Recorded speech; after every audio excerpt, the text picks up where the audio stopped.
Module 2 in Train Smart. Today we're joined by Steve Long, the owner and program design specialist for Complete Fitness Results, and also the co-author of the new book, The Fit Formula. In Module 1, Steve shared with you how you have to work out smart while also working out hard. And here in Module 2, we're going to be talking about what your body really needs. And, Steve, in this module, you're going to help everyone understand that their body really needs specific things. And, right off the bat, I kind of see a problem because, at the end of the day, we're all different. We're all different shapes and sizes, and we have different times, and we have different goals. And before we really dig into what's different about everyone, let's talk about some of the things that remain constant that everybody needs. It's a good point that everyone needs individual attention. I think that's really the basis of what we're talking about today. But you are correct on the point that some things do remain constant. Some things like tissue quality. Now, that's something a lot of people look over, but that's something everyone needs to focus on. And that's basically the fascia and the muscles. Are you tight or is it restricted? Do you feel like you're a good candidate for a massage? If so, then that's something that we really focus on with either A, manual therapy, or B, self-massage. So tissue quality is something that I think everyone needs to focus on. A base level of mobility, stability, and strength. As far as mobility is concerned, you want to make sure you can go through a normal range of motion with all the joints. If you can't, then there's definitely certain exercises you shouldn't be doing. Core stability, you want to make sure you have that base level of core stability and just core strength and just overall strength before beginning an exercise program. As far as how to define that, once again, it kind of comes back to a screen on how to define those things. Conditioning, keeping your heart in good shape is extremely important. And that's just for overall health and just making sure you live a long life and that your work capacity is high and you can get through activities of daily living with ease. So, tissue quality, mobility, stability, baseline strength, conditioning, I think those are all important things that everyone needs. And we're going to talk about a lot of those once again in Module 3 and go into a little more detail about those. Yeah, I think that's a great start. And, one of the first things that you mentioned to do when starting out, and you mentioned it in one of the examples in the first module, is building a strong and solid foundation. So what do you mean by that, and why do you think people neglect this when going through a training program? Once again, that solid base that I'm referring to is kind of those base things that we were talking about in the last question. I think everyone needs is having that base level of mobility. I mean, if you have a joint that is not going through the right range of motion, that's not ideal. You want to make sure before you get into high-level exercise programs that you don't have any mobility restrictions at any of the joints. The base level stability and strength, once again, you want to make sure that you have that base level stability, strength, and conditioning before moving on to more hardcore exercise. And how do you know you have that solid base? I mean, everyone's asking me, how do I know I have this mobility? How do I know I have this base level of stability and strength? What does that mean? Well, you should be able to perform base exercises like planks, push-ups, squats to perfection before moving on to more advanced exercises. So you should be able to knock out a good 15, 20 reps or for some of the planks and things up to a minute in those positions in perfect form before moving on to a next exercise. So working on the beginner exercises for a long time and perfecting those is a great way to make sure you build a base. The ways to know if you have a solid base is once again, going back to getting a screen. Within 15 minutes of the screen, you'll know what your base is and what you need to improve on to build a solid, functional, balanced base, and that's important. I think people neglect that because, A, they don't know. They don't know what the base is. They don't have any normative data to compare to. They don't know what are basic exercises, what are advanced exercises. They think they're doing a good thing for themselves by doing the hardcore exercises. It would seem correct that if you're going the extra mile by doing the really hardcore exercises. But, little do people know that they're doing more harm than good by doing that. And once again, if that exercise is too advanced for you, it's not going to give you the results that you're looking for. That's why a lot of people just skip through this process, because we want to get to our goals faster, and we want to do a good job, and we want to get the most bang for our buck. But this is an area of focus I think a lot of people need to spend some time on. I think that's really important. You built a great primer for the solid base, and you also mentioned something that we're going to really dig into now, and that's the screen. And, the first step that you say is something that you don't hear from the people that are selling the DVD programs, and really this is what you call a proper movement screen. So I was hoping you could break down what this screen is and really what should we be looking for as we go through this screen. What is that process like, and what kind of results are we looking for here? A screen in general is just a series of tests to find out where to safely and effectively begin your exercise program. A screen can also estimate your chances of injury based on your current movement. It's a way to customize a workout program by finding out how you move, also health history goals, etc.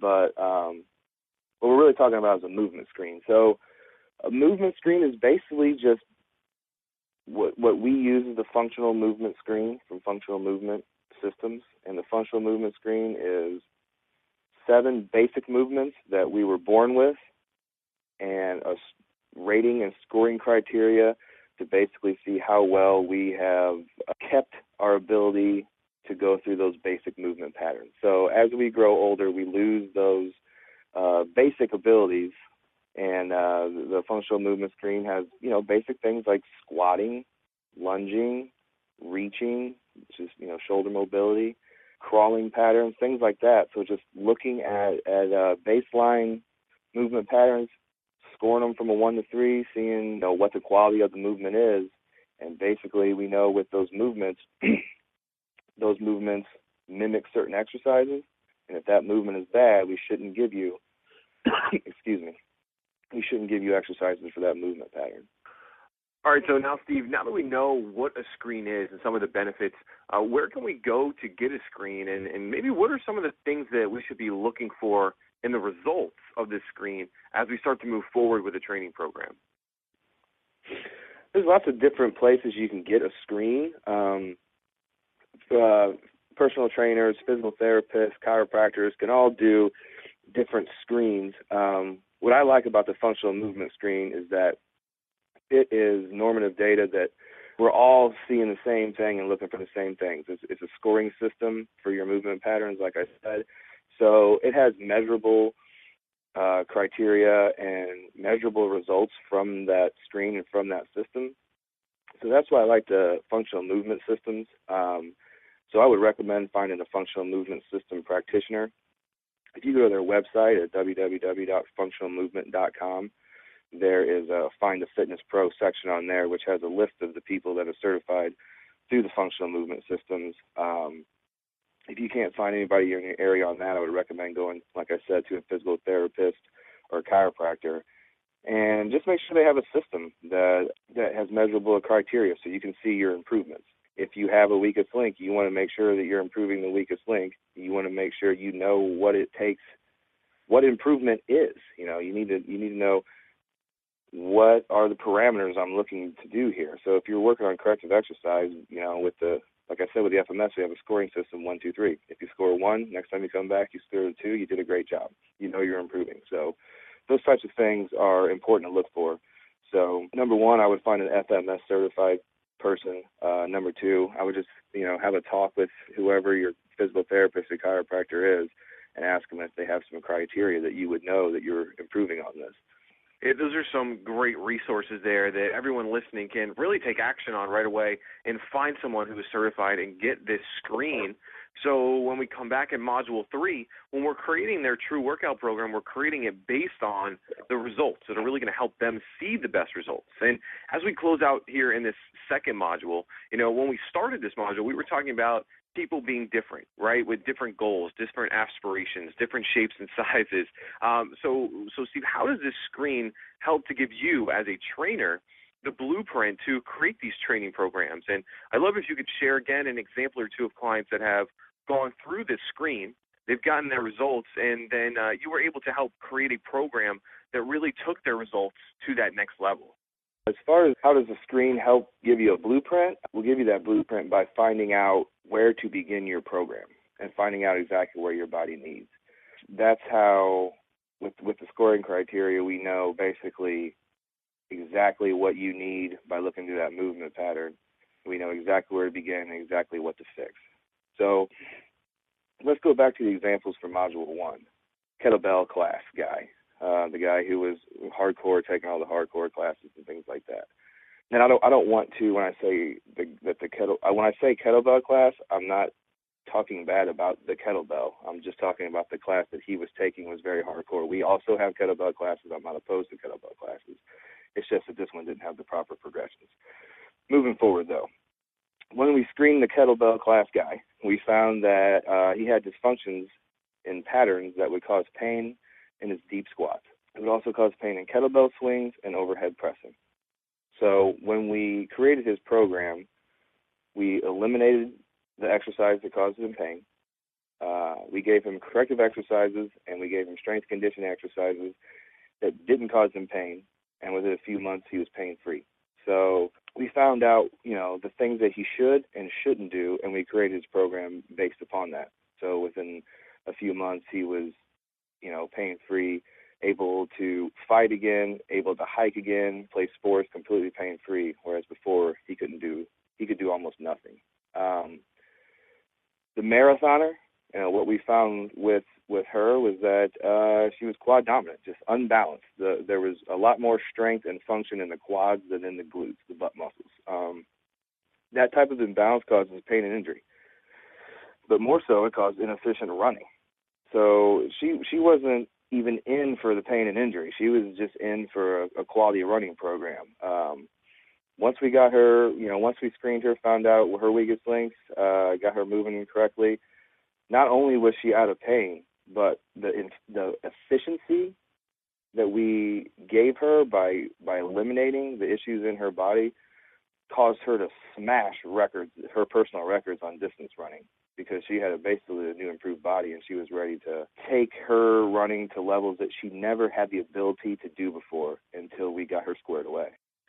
Steve, those are two really great stories of how this screen is really going to impact the results as you get, because really that's what everyone going through this program wants, is better results in their health and their fitness. They want to lose weight. They want to lose fat. They want to gain muscle. And this screen is really going to be the blueprint that's going to allow them to get those results. So what I encourage everyone to do now as we close out Module 2 is to go back into your action guide and look at some of the resources to get the screen. Figure out why you need the screen, and then once you get those results, come back and join us in Module 3, where Steve's really going to break down how you can take those results and create a true workout program. So thanks again for joining us in Module 2, and we'll see you again in Module 3.